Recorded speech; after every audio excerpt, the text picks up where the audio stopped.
இயேசுவில் பிரியமான சகோதர சகோதரிகளே, ஆரோக்கிய அன்னையினுடைய அன்பு பக்தர்களே, இன்றைக்கு நாம் உண்மையான சீடத்துவம் பற்றி தியானிக்க அழைக்கப்படுகிறோம். யோவான் நற்செய்தியிலே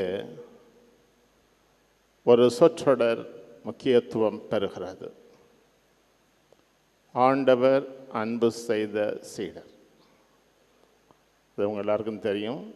இது யோவான் என்று அங்கே சொல்லப்படுகிறது.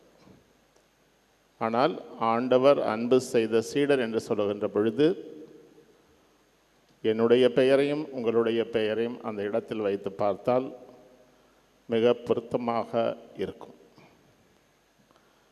ஆகவே அன்பு செய்யப்படுகின்ற சீடர்கள் நல்லவர்கள். ஆனால் சீடர்களிலே தீயவர்களும் இருந்தார்கள். அதற்கு உதாரணம் யூதாஸ். ஒரு பையனை ஒரு பையன் கேட்டான், ஏன்டா அம்மா அடிக்கிறாங்க, இப்படி அடிக்கிறாங்க, வாங்கிட்டுருக்கிறிய, என்ன பண்ண?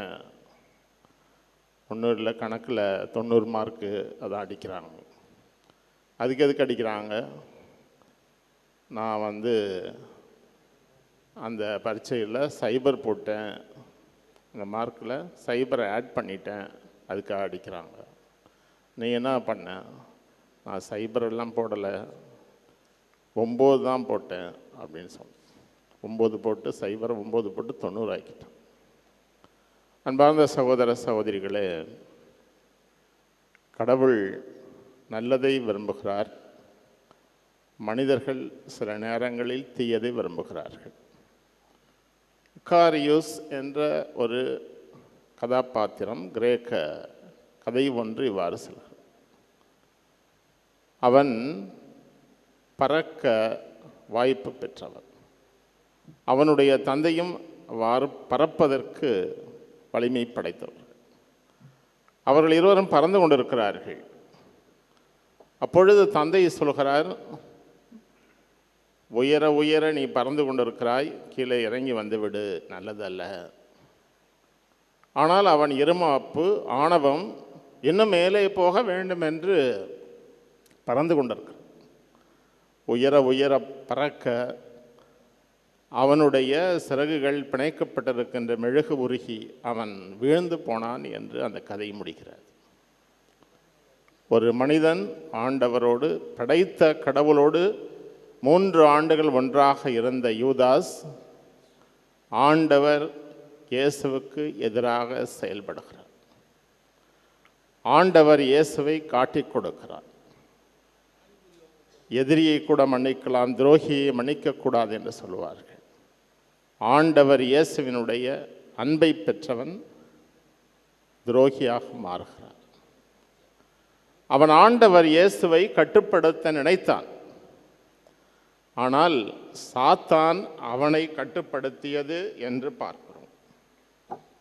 அன்பார்ந்தவர்களே, ஆண்டவர் இயேசுவினுடைய வழியிலே வாழ வேண்டியவன் அவரை விட்டு விலகிச் செல்கிறார். அதிலே நம்மால் ஆண்டவர் இயேசுவினுடைய அருகிலே மன்னிப்பு பெறுகிறார், தைலம் பூசுகிறார். யோவான் எழுதின செய்தி 12வது அதிகாரம். இந்த கயவன் கூறுகிறான், இந்த தைலத்தை விற்று அப்பணத்தை ஏழைகளுக்கு கொடுத்திருக்க கூடாதா? ஏழைகள் பால் கொண்டிருந்த அக்கறையால் அல்ல, அவன் ஒரு திருடனாய் இருந்ததால் என்று நற்செய்தி நமக்கு சொல்கிறார். ஆகவே ஆண்டவரை விட்டு விலகி போய்விட்டான். ஒரு விவிலிய ஆசிரியர் வாறு கூறுகிறார், Robert Brown, the mystery of evil, தீமை ரகசியம். இந்த உலகத்தில் எப்படி தீமை நிகழ்கிறது, ஏன் தீயவர்கள் இருக்கிறார்கள்? இந்த யூதாசனுடைய முடிவு பரிதாபமாக இருந்தது. தாவீது காலத்திலே அத்தித்தோஃபல் என்கிற அந்த தாவீதனுடைய நண்பன், தாவீதனுடைய மகன் அப்சலோமோடு சேர்ந்து கொண்டு எதிர்வினை ஆற்றுகிறார். பிறகு அந்த புரட்சி கட்டுப்படுத்தப்படுகிறது. ஆனால் இந்த அத்தித்தோஃபல் நாண்டு கொண்டு இறந்தான் என்று சொல்லப்படுகிறது. ஆகவே ஒரு சீடன் எவ்வாறு தவறுகிறான் என்பதற்கு யூதாஸ் உதாரணமாக இருக்கிறார். ஆகவே இப்பொழுது ஆண்டவர் நம்மை பார்த்து, நீங்கள் உண்மையான சீடர்கள், கடவுளுக்கேற்ற பிள்ளைகள் என்று சொல்கிறார். ஆகவே அந்த சீடர் எப்படிப்பட்டவர்? தந்தை மகனை அனுப்பினார், மகன் தன்னுடைய சீடர்களை தேர்ந்து எடுத்து அனுப்புகிறார். ஆகவே அந்த சீடர்கள் எப்படி இருப்பார்கள்? ஆண்டவர் இயேசு கிறிஸ்து புனித பேதுருவை பார்த்து கேட்டார், நீ என்னை அன்பு செய்கிறாயா? கடவுளை அன்பு செய்கிறாயா என்று கேட்ட பொழுது அவர் ஆம் என்று பதில் சொன்னார். அதுதான் சீடத்துவம்.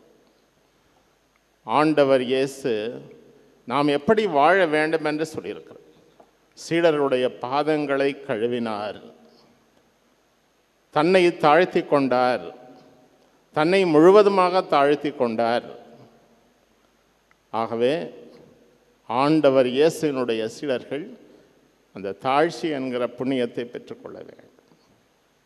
ஆகவே அந்த சீடர் எப்படி வாழ வேண்டும்? மற்றவருக்காக அல்ல, மற்றவருடைய பெருமை நமக்கு தேவையில்லை. ஜான் மரிய வியானி சொல்கிறார், நீங்கள் நல்லது செய்கின்ற பொழுது, நல்லது நினைக்கின்ற பொழுது யார் உங்களை பார்த்து கொண்டிருக்கிறார்கள் என்று சொன்னால், வானதூதர்களும் புனிதர்களும் பார்த்து கொண்டிருக்கிறார்கள். ஆகவே அவர்களுக்கு முன்பாக நல்லது செய்ய வேண்டும் என்று அழைப்பு விடுக்கிறோம். நாம் எல்லாம் சொல்லுவோம், எவ்வளவு துன்பம், குடும்பத்திலே அவ்வளவு பிரச்சனைகள் இருக்கிறது, எந்த பக்கம் பார்த்தாலும் வழியில்லாமல் இருக்கிறது. ஆண்டவர் கூறுகிறார், சீடன் என்பவன் இக்கட்டான சூழ்நிலையிலே, இன்னலான சூழ்நிலையிலே மேலான பணியை, உயர்ந்த பணியை வேகத்தோடு ஆண்டவர் இயேசுவுக்கு இறந்த அந்த துணிச்சலோடு அந்த பணியை ஆற்றுகின்றவன் தான் சீடன். அதனால்தான் ஆண்டவர் இயேசு சீடர்களை அழைத்த பொழுது என்னை பின் செல்லுங்கள் என்று சொன்னார். ஒரு நாள் அல்ல, 2 நாள் அல்ல, கடைசி வரைக்கும் ஆண்டவர் இயேசுவை பின்பற்றுகின்ற மக்கள்தான் நாம். இன்றைக்கு இந்த உலகம் வேறு திசையிலே போய்கொண்டிருக்கிறது. மனிதனது துயரங்களை கண்டுகொள்ளாமல் இருக்கிறார். சில நாடுகளில் பசியினால் வாடிக்கொண்டிருக்கிறார்கள். இப்படிப்பட்ட சூழ்நிலையில் ஆண்டவர் நம்மை சீடராக அழைக்கிறார். அடிப்படையிலே சொல்ல வேண்டும் என்று சொன்னால், உயிரற்ற உலகம், ஆண்டவர் என்று சொன்னால் வாழ்வு, அந்த வாழ்வை கொடுக்கின்ற ஆண்டவர் அந்த வாழ்வின் கருவிகளாக நம்மை பயன்படுத்துகிறார். இந்த உலகத்தில் மகிழ்ச்சி இல்லாமல் இருக்கிறார், குடும்பத்தில் மகிழ்ச்சி இல்லாமல் இருக்கிறார். ஆகவே ஆண்டவர் இயேசு கிறிஸ்து அந்த மகிழ்ச்சியை கொடுப்பவராக நாம் வாழ வேண்டும் என்று அழைக்கின்றார். உறவுகள் பாழ்படுகிற உலகம், அடுத்தவரை பற்றி குறை கூறுகிற உலகம், சண்டையை மூட்டுகிற உலகம். ஆகவே உறவை பாதுகாக்கிற சீடத்துவத்தை ஆண்டவர் நம்மிடத்தில் எதிர்பார்க்கிறார். ஆகவே ஒரு சீடன் என்பவன் கடவுளை காட்டுகிறான், கடவுளை பற்றி பேசுகிறான். அது குடும்பமாக இருக்கலாம், பணிபுரிகின்ற இடமாக இருக்கலாம். ஆண்டவர் எனக்கு செய்த அரும் பெரும் செயல்கள், நான் அவருக்கு எதிராக குற்றம் செய்திருந்தால் திரும்பி வந்து விடுவேன். ஏனென்றால் என்னை படைத்த கடவுள், அவர் என்னை அழைக்கிறார். இந்த இடத்திற்கு வந்திருக்கிறோம், ஆண்டவர் அழைத்திருக்கிறார், நீங்கள் வந்திருக்கிறீர்கள். நம்முடைய விண்ணப்பங்களை எல்லாம் ஆண்டவர் கேட்பார். ஒரு சிறந்த சீடர் யார் என்று சொன்னால், அன்னை மரியாள் ஒரு சிறந்த சீடர். ஆண்டவர் இயேசுவோடு பயணம் செய்தவர், ஆண்டவர் இயேசுவுக்கு உயிர் கொடுத்தவர், ஆண்டவர் இயேசுவினுடைய அந்த புதுப்பணியை ஆரம்பித்து வைத்தவர் என்று யோவான் நற்செய்தி 2ஆம் அதிகாரம் சொல்லுகிறார்.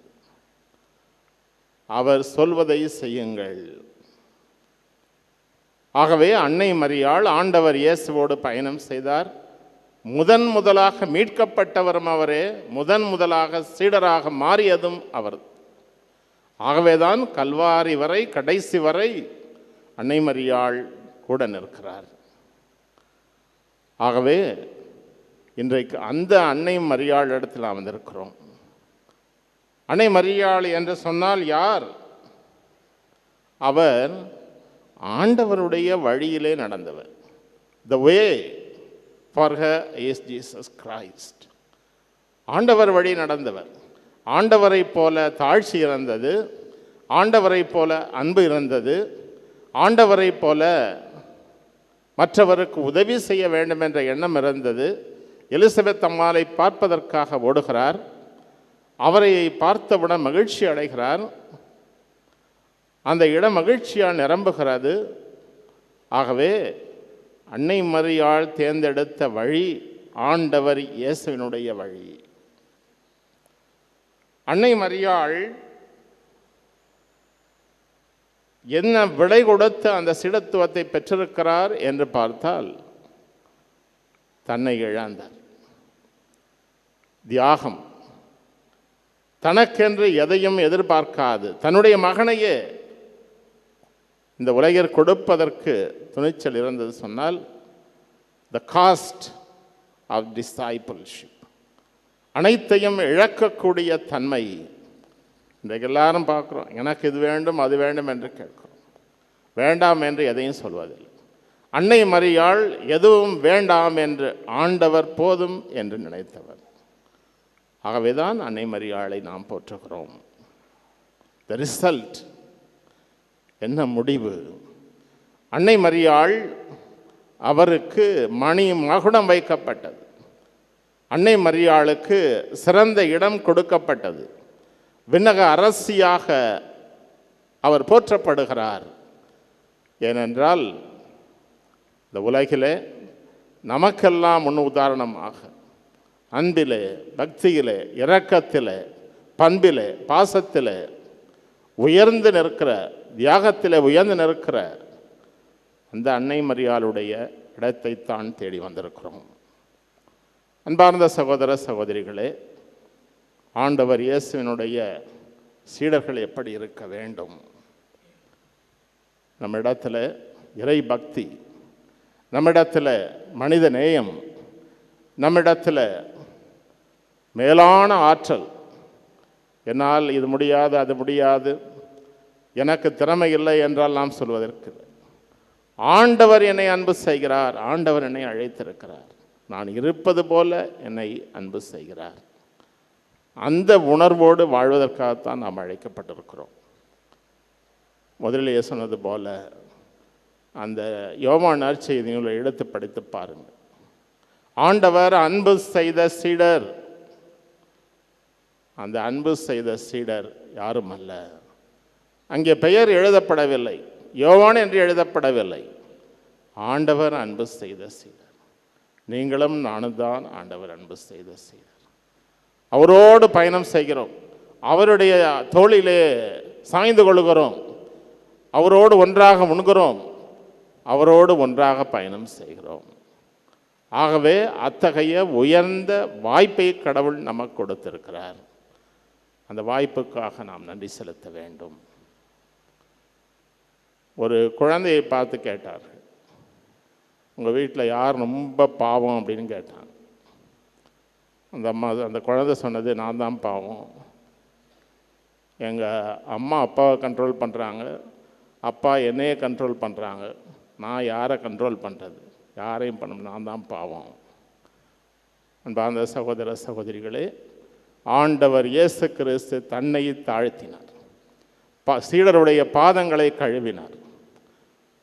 அவர் தன்னை தாழ்த்தி சீடர்களுக்கு முன் உதாரணமாக இருந்தார். நாம் ஆண்டவர் இயேசுவினுடைய வழியை பின்பற்றுவோம். மற்றவருக்காக வாழ்வோம், இறைவனுக்காக வாழ்வோம். இறைவன் நம்மை நிறைவாக ஆசிர்வதிப்பார். அன்னை மரியாள் நமக்காக பரிந்து பேசுவார்.